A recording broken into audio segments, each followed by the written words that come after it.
책을 읽을 때 왜 이 책을 읽어야 하는지, 내 삶에 언제 어떻게 적용시킬지, 누구에게 추천할지 고민하는 부의 생각 김재우입니다.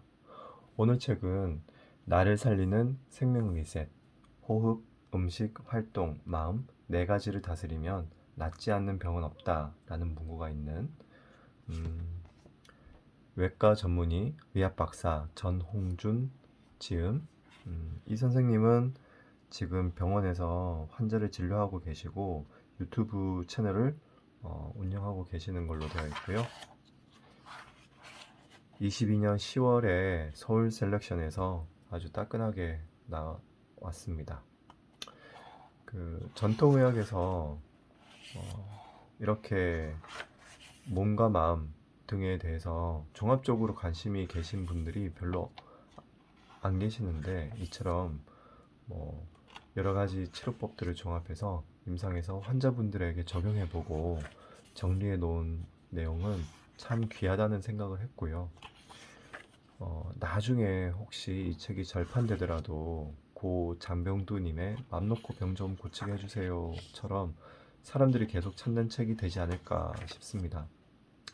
제가 의학에 대한 얘기를 하면요, 저자가 외과 전문의를 하실 때는 의학이라는 학문이 원인을 알아야 결과를 고칠 수 있다고 상당히 과학적이고 논리를 추구하는 학문이었을 텐데요.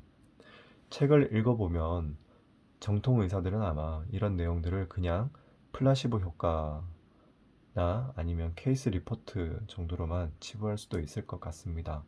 그런데 잘 생각해 보시면 우리가 현미경을 발명해서 세포를 보게 되니까 모든 질병을 정복할 것이다 했고요. MRI가 나오니까 암세포 다 발견할 수 있다라고 했고요. DNA 발견하니까 모든 질병에 대해서 유전자 원인을 밝히고 치료를 할 수 있다 했는데, 실상은 그렇지 않습니다.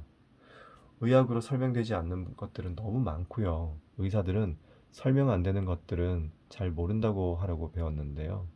요즘은 어떻게 보면 보안의학, 대체의학이라고 하는 의학의 한 분야에도 의사 10명 중 1명은 관심을 갖고 공부하는 것 같습니다. 저도 그렇고요. 만약 음, 많은 치료법들, 전통의학이 아닌 치료법들에 대해서 열려있지 않다면, 그리고 배척하기만 한다면 기회 자체를 박탈하는 게 아닐까, 그런 생각도 해봅니다. 개인적으로는 저자가 외과 전문이면서 왜 이런 치료에 관심을 가졌는지, 그리고 학문적으로 어떤 노력을 했는지, 과학적인 문제점이나 의문점은 없는지 궁금해서 읽어보았습니다. 자, 어떤 치료가 의학적으로 인정을 받으려면 몇 가지 전제 조건이 필요한데요. 기존의 치료법이 없다면 플라시보 효과보다 통계적으로 더 뛰어난 치료법일 것. 표준 치료법이 있다면 당연히 그보다 뛰어나야 하고요. 동일한 질병의 어떤 환자들에게 어떤 치료자가 처방하더라도 그 효과가 동일하게 나타나야 합니다. 그리고 그 치료법이 재현 가능성이 있어야 합니다. 그리고 제가 생각하는 의학의 가장 기본은 환자에게 해를 주지 않아야 합니다. 어떤 치료법도 부작용이 없을 수는 없습니다. 죄송합니다. 그런데 어떤 환자들에게 치료는 되는데 부작용도 심각하다면 이것 또한 문제가 될 수 있습니다. 이 책은 그런 걱정이 없습니다. 저자도 밝혔듯이 현대의학에서 더 이상 해주는 게 없거나 낫지 않으니 지켜보기만 하자고 하는 환자분들에게 확실한 치료 가이드를 제시해 주고요. 치료법이라는 게 어떤 사람이 치료를 해도 가능한 재현 가능성, 효과 동일성이 나타날 것이고, 실제로 그런 케이스들을 모아서 정리하신 것 같아요. 마지막으로 제일 중요하다고 생각하는 것, 이 책에서 나오는 책들은, 치료법들은 환자들에게 의학적으로 해가 거의 없습니다. 자, 그러면 제가 이 책을 보실 때 알고 보시면 좋을 내용 미리 말씀을 드릴게요. 일러두기에서 나오는데, 이 책을 읽으실 때는 들어가는 말 쉽고 단순할수록 치유 효과도 좋다와 제1부 낫지 않는 병은 없다, 전인 치유의 기본 원리, 맺은 말을 먼저 꼼꼼하게 읽어주시기 바랍니다. 그 후 각자 관련 있는 질병 부분을 읽고 해독과 면역 증강요법을 참고해 스스로 낫게 하는 자연 치유 요법을 꼭 실천하시기 바랍니다. 이렇게 읽으시면 될 것 같고요. 그 다음 나를 살리는 리셋 노트. 병에서 벗어나려면 손상되고 변질된 유전자가 복구되도록 태초의 자연 환경으로 돌아가야 합니다. 우리가 가진 모든 질병과 고통은 그 유전자가 정상적으로 작동하지 않는 데서 기인한 것입니다. 유전자 스위치는 바로 주인인 내가 지고 있습니다. 내가 육체의 선택을 어떻게 하느냐, 마음의 선택을 어떻게 하느냐에 달린 것입니다. 어둠은 실체가 있는 것이 아닙니다. 단지 빛이 없는 상태를 말합니다. 그러니 빛을 등진 것에서 돌이켜 다시 빛을 받아들이면 어둠이 없어지는 겁니다. 자기 건강을 개선하기 위해 마음을 어떻게 잘 쓸 것인지가 너무도 중요합니다. 오염된 혈액 내에 산소가 부족하고 체온이 떨어지니 세포들이 살아남으려고 안간 힘을 쓰게 됩니다. 이게 암이 생기는 환경입니다. 성실함이 과하면 교감신경이 흥분하고 에너지 낭비가 지나쳐 암이 발병하기 쉬운 환경을 만들게 됩니다. 일과 운동을 적당히 하는 게 좋습니다.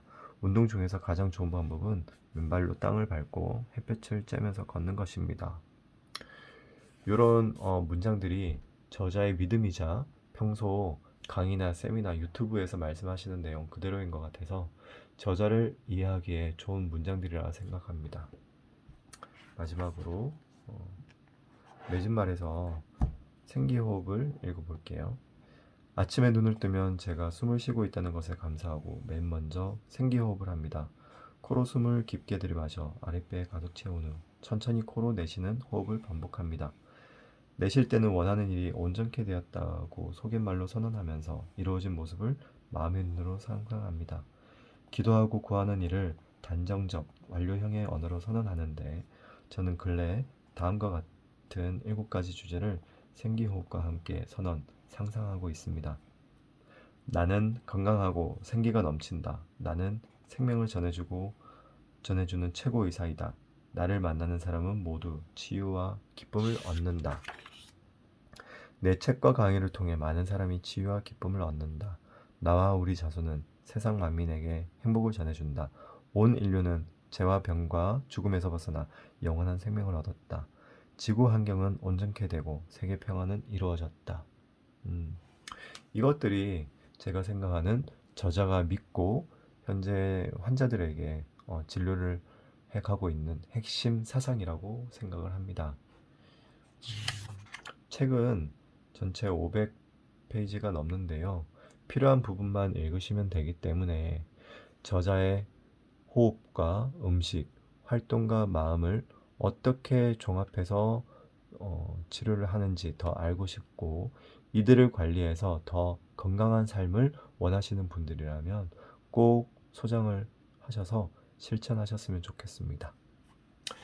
이상으로 전홍준 박사님과 좋은 책 제공해 주신 서울셀렉션 출판사 관계자분께 감사드립니다. 의학이 제 본업이니만큼 더 드리고 싶은 말씀도 많은데 여기까지 하겠습니다. 항상 여러분도 온전하고 완벽하고 튼튼하고 강하고 정답고 조화로우며 행복하시기 바랍니다. 부의 생각 김재호였습니다. 감사합니다.